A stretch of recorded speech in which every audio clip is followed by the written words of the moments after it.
ದೇವಿ ಸ್ವಪ್ನದಲ್ಲಿ ಬಂದು ಮಾತಾಡ್ತಾಳೆ ತಾಯಿ. ಇಂಥವ್ರನ್ನ ಸ್ವಪ್ನ ಸಿದ್ಧರು ಅಂತ ಕರೀತಾರೆ. ಸ್ವಪ್ನ ಸಿದ್ಧರು ಅಂದ್ರೆ ಯಾರಪ್ಪ ಅಂತ ಹೇಳಿದ್ರೆ, ಜಾಗೃತ ಅವಸ್ಥೆಯಲ್ಲಿ ಏನು ಸಾಧಿಸಕ್ಕಾಗಲ್ಲ ಅದನ್ನ ಸ್ವಪ್ನದಲ್ಲಿ ಅವರು ಸಾಧಿಸ್ತಾರೆ. ಸ್ವಪ್ನದಲ್ಲೇ ಏನೇನು ಬೇಕೋ ಎಲ್ಲ ಕೆಲಸಗಳನ್ನು ಮಾಡ್ಕೊಂಡ್ ಬಂದ್ಬಿಡ್ತಾರೆ. ಸದ್ಗುರುಗಳು, ಅವಧೂತರು ಸಾಮಾನ್ಯವಾಗಿ ಸ್ವಪ್ನ ಮಾರ್ಗವನ್ನ ಅವಲಂಬನೆ ಮಾಡ್ತಾರೆ. ಸ್ವಪ್ನ ಮಾರ್ಗ ಅಂದ್ರೆ ಏನೋ, ಯಾವುದೋ ಭಕ್ತನಿಗೆ ಏನೋ ಕಷ್ಟ ಇದೆ, ಇವರು ಸ್ವಪ್ನದಲ್ಲಿ ಹೋಗಿ ಮುನ್ನೆಚ್ಚರಿಕೆ ಕೊಟ್ಬಿಟ್ಟಿರ್ತಾರೆ. ಇಂಥ ಆಪತ್ತಿದೆ, ಹುಷಾರಾಗಿರಿ, ಇಂಥ ಪರಿಹಾರ ಮಾಡ್ಕೊಳ್ಳಿ, ಸರಿ ಹೋಗುತ್ತೆ. ಸ್ವಪ್ನ ಸಿದ್ಧರು ಅಂತ. ಅವಧೂತರು ಸಾಮಾನ್ಯವಾಗಿ ಸ್ವಪ್ನ ಮಾರ್ಗವನ್ನೇ ಅವಲಂಬಿಸ್ತಾರೆ. ಎಲ್ಲರೂ ರಾತ್ರಿ ನಿದ್ದೆ ಮಾಡ್ತಾರೆ, ಆದರೆ ಅವಧೂತರು ಜಾಗ್ರತ, ಸ್ವಪ್ನ, ಸುಷುಪ್ತಿಗಳನ್ನ ದಾಟಿಬಿಟ್ಟಿರ್ತಾರೆ. ಎಚ್ಚರ, ನಿದ್ರೆ, ಕನಸು 3 ಅವಸ್ಥೆಗಳನ್ನ ದಾಟಿರ್ತಾರೆ. ಅವರು ಸೂಕ್ಷ್ಮ ಲೋಕಯಾನವನ್ನ ಮಾಡ್ತಾರೆ. ಸೂಕ್ಷ್ಮ ಲೋಕಯಾನ ಅಂದ್ರೆ ಎಲ್ಲರೂ ಇವರು ನಿದ್ದೆ ಮಾಡ್ತಿದ್ದಾರೆ ಅಂತ ಅನ್ಕೊಳ್ತಾರೆ, ಆದ್ರೆ ಸೂಕ್ಷ್ಮ ಲೋಕದಲ್ಲಿ ಅವಧೂತರು ಪ್ರಯಾಣ ಮಾಡಿ ಎಲ್ಲ ಭಕ್ತರ ಮನೆಗಳನ್ನು ಸಂದರ್ಶನ ಮಾಡಿ ಯಾವ್ಯಾವ ಭಕ್ತರಿಗೆ ಏನೇನು ಕಷ್ಟ ಇದೆ ಅದನ್ನೆಲ್ಲ ಪರಿಹಾರ ಮಾಡಿ. ಭಕ್ತರು ಏನ್ ಅನ್ಕೊಳ್ತಾರೆ, ಓ ಗುರುಗಳು ನಮ್ಮ ಮನೆಗೆ ನನ್ನ ಕನ್ಸಲ್ಲಿ ಬಂದಿದ್ರು, ಇವತ್ತು ಇದನ್ನು ಹೇಳಿದ್ರು. ವಾಸ್ತವವಾಗಿ ಆ ಅವಧೂತರು ಅವ್ರ ಮನೆಗೆ ಬಂದಿರ್ತಾರೆ ಸೂಕ್ಷ್ಮ ರೂಪದಲ್ಲಿ. ಆವಾಗ ಇವನು ಕನಸು ಬೀಳುತ್ತೆ, ಗುರುಗಳು ನಮ್ಮ ಮನೆಗೆ ಬಂದ ಹಾಗೆ, ಏನೋ ಮಾತಾಡಿದಾಗೆ. ಸೂಕ್ಷ್ಮ ರೂಪದಲ್ಲಿ ಗುರುಗಳು ಬಂದಿದ್ರಿಂದ, ಅವಧೂತರು ಬಂದಿದ್ರಿಂದ ಇವನಿಗೆ ಇಲ್ಲಿ ಕನಸು ಬಿದ್ದಿರುತ್ತೆ. ಈ ಶಕ್ತಿಗಳೆಲ್ಲ ಹೇಗೆ ಸಾಧ್ಯ ಆಗುತ್ತೆ ಅಂದ್ರೆ ದೇವಿ ಉಪಾಸನೆಯಿಂದ, ಜಗನ್ಮಾತೆಯ ಆರಾಧನೆಯಿಂದ ಮನುಷ್ಯನಿಗೆ ಅವನು ಸಾಕ್ಷಾತ್ ಶಿವ ಆಗೋಗ್ತಾನೆ. ಅದೇ ದೇವಿ ಕೆಲಸ. ದೇವಿ ಉಪಾಸನೆ ಮಾಡೋರು ಸಾಕ್ಷಾತ್ ಶಿವಮಯರಾಗೋಗ್ತಾರೆ. ನೀನು ಜೀವ ಅಲ್ಲ ಶಿವ, ನಿನ್ನನ್ನು ಶಿವನಾಗಿ ಮಾಡೋವರೆಗೂ ನಾನು ವಿರಮಿಸೋದಿಲ್ಲ ಅನ್ನೋದು ಶಕ್ತಿಯ ಶಪಥ. ಆದ್ರಿಂದ ಶಕ್ತಿ ಉಪಾಸನೆ ಮನುಷ್ಯನಿಗೆ ತುಂಬಾ ಅವಶ್ಯಕ. ಶಕ್ತಿ ಇಲ್ಲದಿದ್ರೆ ಏನೂ ನಡೆಯಲ್ಲ. ಮನುಷ್ಯನಿಗೆ ಆಧ್ಯಾತ್ಮಿಕ ಭಾವನೆಗಳಿರ್ಬೋದು, ಜ್ಞಾನ ಇರಬಹುದು, ಧ್ಯಾನ ಸಿದ್ಧಿ ಇರಬಹುದು. ಕೆಲವರು ಹೇಳ್ತಾರೆ, ಗುರುಗಳೇ 10 ನಿಮಿಷ ಕೂಡ ಧ್ಯಾನ ಮಾಡೋಕ್ಕಾಗಲ್ಲ, 10 ನಿಮಿಷ ಕೂಡ ಜಪ ಮಾಡೋಕ್ಕಾಗಲ್ಲ. ಯಾಕೆ? ಜಪ ಮಾಡಿಸೋಳು ಕುಂಡಲಿನಿ, ಧ್ಯಾನ ಮಾಡಿಸೋಳು ಕುಂಡಲಿನಿ. ಕುಂಡಲಿನಿ ಯಾರು? ಸಾಕ್ಷಾತ್ ಜಗನ್ಮಾತೆ. ಜಗನ್ಮಾತೆಯ ಅನುಗ್ರಹ ಇಲ್ಲದೆ ಇದ್ರೆ ನೀವು ಧ್ಯಾನ ಮಾಡೋಕ್ಕಾಗಲ್ಲ, ಜಪ ಮಾಡೋಕ್ಕಾಗಲ್ಲ, ಭಗವಂತನ ಕಡೆ ಸಾಗೋದಕ್ಕೆ ಆಗೋದಿಲ್ಲ.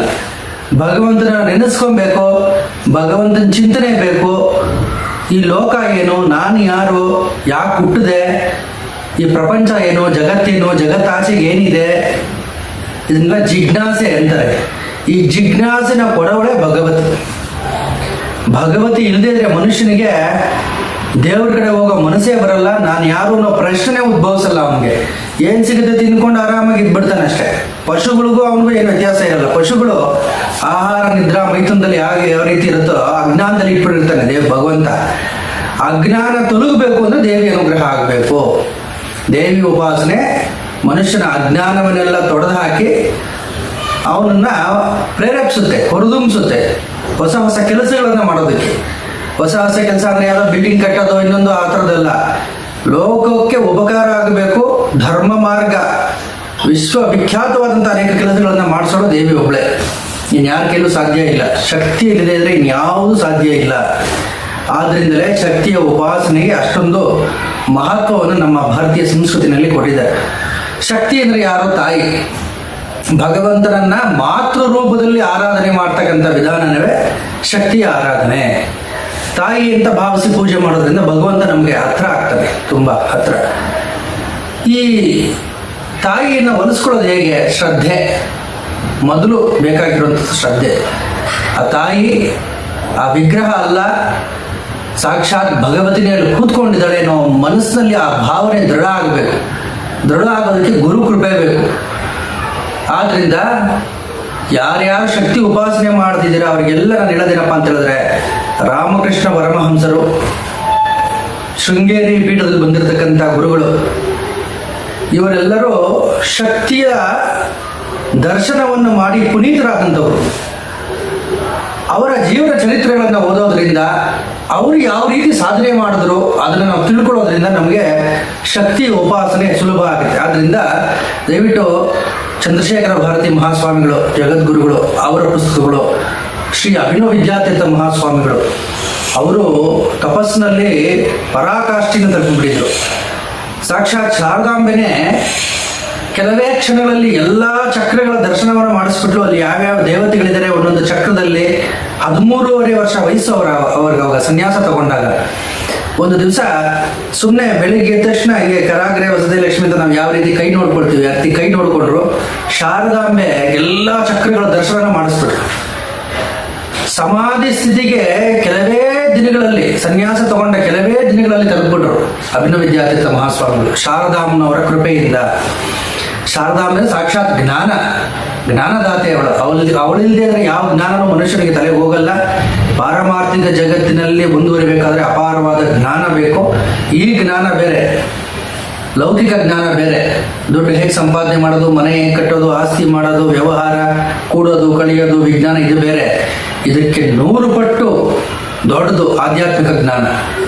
100 ಪಟ್ಟು ಅಂತ ಹೇಳಿದ್ರೆ ಅನಂತವಾದ ಪಟ್ಟು ಅಂತ ಹೇಳ್ಬೋದು. ಅಷ್ಟು ದೊಡ್ಡ ಜ್ಞಾನ ಇದು. ಅದನ್ನ ಪಡಿಬೇಕಾದ್ರೆ ಅವನಿಗೆ ಹಲವಾರು ಜನ್ಮಗಳಲ್ಲಿ ಪಾಪ ಸೌದಿರಬೇಕು, ಗುರು ಕೃಪೆ ಆಗಿರಬೇಕು, ದೇವರ ಕೃಪೆ ಆಗಿರಬೇಕು. ಅವಾಗ ಅವನಿಗೆ ಆ ಜ್ಞಾನ ಸಿದ್ಧಿ ಆಗುತ್ತೆ. ರಾಮಕೃಷ್ಣ ಪರಮಹಂಸರು ನಮಗೆಲ್ಲರಿಗೂ ಒಂದು ಮಾರ್ಗನ ಹಾಕೊಟ್ಟಿದ್ದಾರೆ. ದೇವಿ ಉಪಾಸನೆ ಹೇಗೆ ಮಾಡಬೇಕು ಅವರು ಹೇಳ್ತದ್ದೆಲ್ಲ ಸರಳವಾಗಿ, ಅಂದ್ರೆ ಯಾರು ಬೇಕಾದರೂ ಅದನ್ನ ಫಾಲೋ ಮಾಡ್ಬೋದು, ಯಾರು ಬೇಕಾದ್ರೂ ಅನುಸರಿಸ್ಬೋದು ಅಂತಹ ಮಾರ್ಗಗಳನ್ನ ಹೇಳೋರು ಅವ್ರು ಹೇಳ್ತಾ ಇದ್ದೇನೋ ನೋಡಪ್ಪ, ಯಾವ ರೀತಿ ಕರಿಬೇಕು ಗುರುಗಳೇ ಎಲ್ಲ ಕೇಳೋರಂತೆ ರಾಮಕೃಷ್ಣ ಪರಮಹಂಸರನ್ನ. ತಾಯಿನ ಜಗನ್ಮಾತೆನ ಯಾವ ರೀತಿ ಕರಿಬೇಕು ಅಂತ ಹೇಳಿದಾಗ ಅವ್ರು ಹೇಳೋರು, ಚಿಕ್ಕ ಮಗು ತಾಯಿಗೋಸ್ಕರ ಯಾವ ರೀತಿ ಬಿಕ್ಕಿ ಬಿಕ್ಕಿ ಅಳುತ್ತೆ ಆ ರೀತಿ ನೀನು ಕರೆಯೋ ಸಾಮರ್ಥ್ಯ ನಿನ್ನಲ್ಲಿದ್ರೆ ತಾಯಿ ಅವಾಗ ಓಡೋಡು ಬರ್ತಾಳೆ. ತಾಯಿ ಏನ್ ಮಾಡ್ತಾಳೆ, ಮಗು ಹತ್ರ ಎಲ್ಲ ಆಟ ಸಾಮಾನುಗಳು, ತಿಂಡಿ ತಿನಿಸುಗಳೆಲ್ಲ ಇಟ್ಬಿಡ್ತಾಳೆ. ಏನಕ್ಕೆ ಅಂದ್ರೆ ನನ್ನ ಕೆಲಸ ನಾನು ಮಾಡ್ಕೊಂಡು ಆರಾಮಾಗಿರ್ಬೋದು, ನನ್ನ ಕೆಲಸಗಳು ನೋಡ್ಕೋಬಹುದು, ಮಗು ಅದರಲ್ಲೇ ನಿಮಗ್ನವಾಗಿರುತ್ತೆ, ನನ್ನ ಕೆಲಸಗಳು ನಾನು ಮಾಡ್ಕೊಂಡಿರ್ಬೋದು ಅಂತ. ಈ ಆಟದ ಮೇಲಿನ ವ್ಯಾಮೋಹ, ತಿಂಡಿಗಳ ಮೇಲಿನ ವ್ಯಾಮೋಹ ಮುಗಿಯೋವರೆಗೂ ಮಗುಗೆ ತಾಯಿ ಜ್ಞಾಪಕನೇ ಬರೋದಿಲ್ಲ. ಎಲ್ಲ ತೀರಿದ ಮೇಲೆ ಅಮ್ಮ ಅಮ್ಮ ಅಮ್ಮ ಅಂತ ಬಿಕ್ಕಳುತ್ತೆ.